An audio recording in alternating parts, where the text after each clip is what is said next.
Assalomu alaykum. Bunchalar zo'rsan kursini kutib o'tirgan tomoshabinlar, yaxshimisizlar? Kayfiyatinglar yaxshimi? Biz kursini boshlashga tayyor turibmiz. Mana Farina ham bugun ochilib, sochirilib, qip-qizilgina kiyimlar kiyyaptilar. Ha, bugun kayfiyat yaxshimi? Kayfiyat har doim zo'r, Abbos. Mana savolda sizga mana. Insonni mana keling rangga o'xshatsangiz, siz meni qanaqa rangga o'xshatasiz? Misol uchun sizni qizilga o'xshataman. Ha, qiz bo'lgan qizil. Siz meni qanaqa rangga o'xshatasiz? Hech qaysi rangga. O'rlayvermang, mening ham uvolim bor. Bilmasam sizga qanaqadir rang topish kerak, boshqacha rang topish kerak. Siz chunki o'zingiz ajoyibsiz-da. O'zgacha rang bo'lish kerak sizga. Yo, ish qilib hozir bu nima? Shunda kompliment bo'ldimmi yo hozir yerga urish bo'ldimi yo ko'tarish bo'ldimi? Qanaqa tushungan bo'lsangiz. Ko'tarilish. Mana o'zingiz bilasiz. Mana multfilm qahramonlariga o'xshatamiz bir-birimizni mana. Misol uchun siz Rapunzelga o'xshaysiz. Mancha. Smurflarni unuting. Gnomlar bor edi-yu.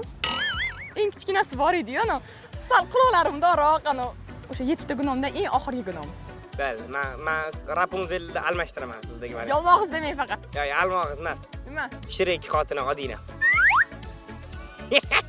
Yashilga bo'yab qo'ysang, birga bir baring. Xo'p, mayli.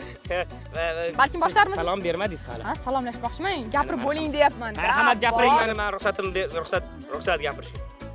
Gapirishga ruxsat. Ruxsat bo'lmasa-chi? Siz gapirmaysiz. O'zim bilaman. Assalomu alaykum aziz teletomoshabinlar, Milliy telekanali bunchalar zo'rsan muxlislari. Biz ko'rsatuvni yaxshi kayfiyatdan tabassumila boshlaymiz. Abbos tayyor, men tayyor, muxlislarimiz har doimgidek ular tayyor turishadi. Biz boshladik 1 2 3. Bunchalar zo'rsan.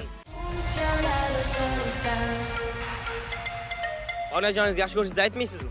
Onajonim bilan gaplashaman. Hozir gaplashib, gromkiga qo'ying. Oyijon? Gromkiga. Onajonim, assalomu alaykum.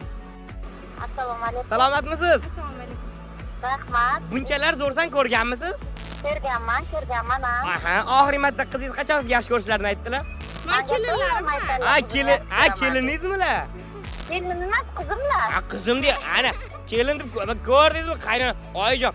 Qani marhamat, hozir sizga yaxshi ko'rishlarini aytmoqchi ekanlar. Qani nima gapingiz bor? Oyijon, men sizni yaxshi ko'raman. Mana sizni yaxshi ko'raman. Menga doim aytadilar, men sizni yaxshi ko'raman deb. Mana bu kishini yaxshi ko'raman. Onajon, siz Babay. ana qattiq qo'rq qaynonalardan emasmisiz? Yo'q. Yo'q, men qattiq qo'rqaman. Kelinimdan so'rang, bu qattiq qo'rqaman emas. Mana sizga savolim, mana shu keliningizni qaysi ovqatini eng ko'p yaxshi ko'rasiz? Qaysi ovqatni boplaydilar? Mantini berib pishiradilar kelinim. Juda ham qo'llari shirin kelin. Aha. Mana deylik, misol uchun mazalari bo'lmay, yo charchab bironta uy ish qilmasalar, yo ovqat vaqtida qilmasalar, jahli chiqadimi? Yo'q, gapirmayman. Yo'q, o'saymasini. Sizga qaynonalar ko'p bo'lsin deydi. Men chunki